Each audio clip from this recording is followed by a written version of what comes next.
વરસાદ ફૂલ થઈ ગયો છે ભાઈ. ગાડી બીજી સાઈડ ઉપર લઈ જવાની છે ભાઈ.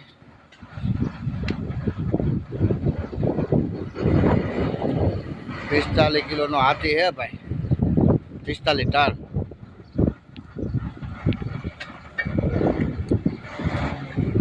રાજુભાઈ મારો ઓલું ડગરું કાઢો ભાઈ.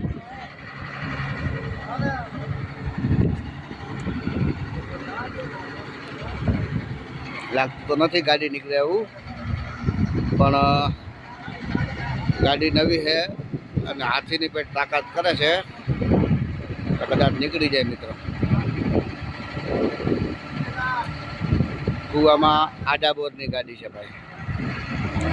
એક ઝાટકે કાઢી નાખે એ મારો મિત્ર.